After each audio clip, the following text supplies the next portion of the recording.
Hey, welcome to my channel. Today we're talking about manifestation and we are talking about doing it in a mindless way. And before I carry on with this video, I am going to point you in the direction of a really great book.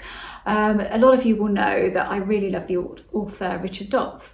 And I think what happened was when I went back with this stuff and of a year of not having any success and doing, taking action, another technique, and then a step back and thought, I reckon that I shouldn't be doing anything. I really felt that deep in my soul. I felt that I shouldn't actually be doing anything, and I knew that I'd manifested things before I started doing stuff. So anyway, and then I found Richard's books, and I think I've read all of them, and his latest one is called, I think it's Directed, I'll double check this, Directed Manifestations, The Mindless Way. That's probably not exactly what it is actually, but I'll put that up now and I'll put a link to it down below because I'd love reading his stuff still. He's really the only author that I read now because as soon as a new book comes out of his, then I will buy it regardless of if I think I already know what he's going to talk about anyway, and I do. I'm reading this, I haven't finished reading this one yet, but it's just how I see this. I read it and I think, yes, Richard, like you have got it. Really. So it's not bringing the mind into the equation. It's about, just intending something, being specific about what you want. So write it down if you need to, because you might need to write it down actually. And writing it down is not, you don't do that and then look for that manifestation. You write it down in order to focus your mind and get really focused on what do I want in this situation? How would I like this to pan out? So you don't write down how you would like it to happen. You just write down exactly what you would like to manifest. Simple as that. And as he says in this book, there probably aren't that many things really. When you come to write it down, probably isn't a lot of stuff. So you write it down, focus your mind. It focuses your mind on what you want and you get clear, and then you think, yes, that is what I want. So it's a good idea to really think about it before you write it down. What do I actually want from this situation? Whatever the situation, whatever you're trying to manifest. So you do that. And then you know that any action that you take from that point, and you may have to take some action, there may be stuff that needs to be done.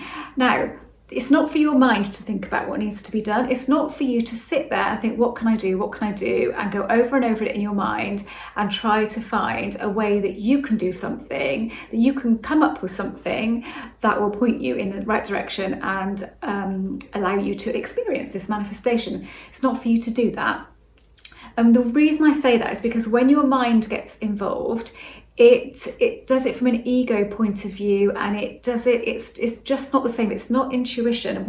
If you need to take action, then you are looking to take intuitive action, and intuitive action is a nudge. We'll call it the universe, a nudge from the universe, and then you take a certain action that you feel compelled to take, and you're pointed in that direction by something you see online, something someone says to you, something you see on the TV, or just a feeling that you get. Something pops into your mind, and this has happened to me on several occasions. Something has popped into my mind and I thought, oh yeah, I can do that. Why didn't I think about it before? Because often it's something really simple and I just haven't thought about it, and I don't know where that thought has come from. It's an intuitive thought and it's a nudge from the universe, and so I take that action. It leads me to what I want to manifest quickly, because it's designed to do that, because you're being pointed in that direction by the universe. You're allowing the magic to happen, and we have a very bad habit of not allowing the magic to happen, of getting in the way, of thinking that we know best, and that is your rational mind trying to take over because it wants to protect you, it wants to give you, it wants to help you, it wants you to get where you want to be, and it thinks that it knows best, and it doesn't. It really doesn't.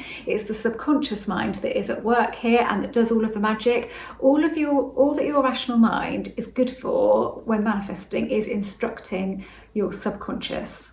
Now, in some cases, you may not need to do anything at all, but you won't necessarily know that at the start of this. My biggest manifestations have come with nothing at all, no work on my part whatsoever, no action needed to be taken. And I think the reason for that is, and one in particular I've talked about a lot before, about when all of our staff decided that they wanted to go freelance when I didn't want staff anymore. And I really thought about what do I want from this, really thought about that situation and was very careful about what I intended, because I didn't want anything to go wrong, or anyone to lose their job because something happened to them, or have to make anybody redundant or anything like that. So it took a little while for me to get it clear in my head what I wanted. And when I did it in such a way, I did write it down, but I didn't expect, I just wrote it down once just to get my head clear, but I never expected it to manifest, particularly because I thought there's probably a lot going on inside of me that is going to prevent this from happening right now, prevent it from happening soon. And it all kicked off about a week later, and like 4 or 5 weeks later, it all happened, and it was crazy. Now, I put that down to the fact that I had no resistance there, because it was such a huge thing, seemingly. It's not really to the universe, but to me it was so huge that I didn't bother trying to do anything. I didn't feel it as if it had happened or any of that stuff. Didn't do anything at all, apart from get really clear about what it was I wanted and then just leave it in the hands of whatever this is. I didn't get involved. I didn't involve my rational mind. Not one bit did I, apart from the instruction, basically the intention, and writing it down once, getting it clear in my head, and that's it. I did not involve my rational brain, and it happened so quickly, and it was a complete life changer for us in such a short space of time. And I just, when I think about that now, so awesome. And that has happened over time with different things with me, and in my relationship as well, where I haven't got my mind involved. I haven't brought my mind into the equation, and it happens much quicker that way, which is why I'm not a great advocate for continuous affirming and all that stuff, because if you feel resistance with that stuff, you're just going to hold it off. So if I could give you the best piece of advice to anybody here that is suffering with resistance issues when they do anything in order to bring something into their life, to manifest something, is to stop, because you don't need to. All that's required is desire, intention, and allow. That's it. That's all that's required. And if any action is needed to be taken, you will be prompted to take it. Then there have been other occasions when I have been prompted to take action, but I don't try and work out what that action should be, because every time I've done that, it's led me down the wrong path. So I just step back and just think, when the time comes, I will be prompted, I will be sent in this direction. And then what happens is a situation arises where you take that action, and then your manifestation comes. There you are, you're living the reality that you've dreamt of. Yes, you've taken some action in some cases, but not all cases. You've taken some action, but it's been intuitive action. You have been led to take that action. You haven't involved your rational mind. You haven't started scripting and affirming and all of that stuff in order to push yourself. The problem is, it's tempting to feel that all of that stuff will propel you towards your manifestation, but it doesn't. What propels you towards your manifestation is doing nothing, is allowing the magic to happen. If you keep trying to get in the way, you keep getting in the way, you are stopping whatever the universe has in store for you. You're getting in the way, you're putting a wedge in that, and you're stopping it from happening. You're holding it off, then you start to feel stuck, when all that you really need to do, and I do understand, by the way, that saying all that you need to do, this is, yes, it's very simple what you need to do, but it's not that simple to get your head around, because doing nothing, you may think, how's the universe going to know what I want if I do nothing? Nothing is judging you, nothing is keeping tabs on you and seeing if they're not thinking about that anymore, so they can't have it, or anything like that. It's your higher self, it's you. As long as you know what you want, that's all that matters. So that's why I say, be clear about what you want, be specific about what you want. But as long as you know that, nothing is judging you, nothing is keeping tabs on you, nothing is watching over you, in my opinion. It's all about you. And as long as you know what you want, then it will manifest. But you do need to get out of the way, for sure. And I know this is not always popular, this line of thought, but what harm can it do? If you're driving yourself mad and you're feeling resistant and you're not seeing any signs of any manifestation, then how much easier can it be? Is it really, to allow it? I know it's difficult, and I know that sometimes it's easier, isn't it? If you had a choice, somebody said to you, look, you can either let go of this and allow it to happen, or you can put some work in for 3 months, and at the end of that 3 months, you will get that thing. Well, you'd think, okay, I'm going to put the work in 3 months and get it, because I know I'm going to get it at the end of the 3 months, and it's going to be much harder for me to just step back and allow it to happen. You would choose that, wouldn't you? I would choose that. Anybody would choose that, but that's not how it works. Hard work doesn't pay off, because hard work comes from here, comes from the mind. It doesn't come from the subconscious, and it doesn't come from an intuitive source. It comes from an ego source. So it's completely different. So in actual fact, it's worth, I say persevering at allowing. How do you persevere at letting something happen? Basically, you stop stepping in there. You stop looking for more techniques that you can use that just might work for you. You stop looking for that final piece of the puzzle. There is no, well, the final piece of the puzzle is allowance. Allowance? It's not the right word, is it? The final piece of the puzzle is allowing. That is it. If you can do that to such an extent that you free up some space within, then your manifestation will come, for sure. It will. And allowing is a state of mind. You can still think about your manifestation as many times as you want during the day, all day long, if you feel okay doing it and it's not a resistant feeling that's coming with it, and then you're looking for it. As long as you're not visualizing and then looking for it, scripting and then looking for it, you can do whatever you like as long as you don't have that resistant feeling. But you know, if you're enjoying it, that's absolutely cool. If you love taking action and you love using techniques and stuff and it doesn't give you any resistance, then that is fine. If it feels good, it's good. If it doesn't, don't do it. But really, stepping back is what it's all about, not bringing your rational mind into the equation. And if it tries to pipe in there and tell you that it knows best and tell you you're deluded and all of that stuff, just don't engage with it. You will get some of those thoughts, but just don't engage with them. Don't water them. Just tell your rational mind to butt out, because really it has no use. Use it for what it's good for, which is giving an instruction. Other than that, don't use it. Just rely on that. Rely on your magic inner self.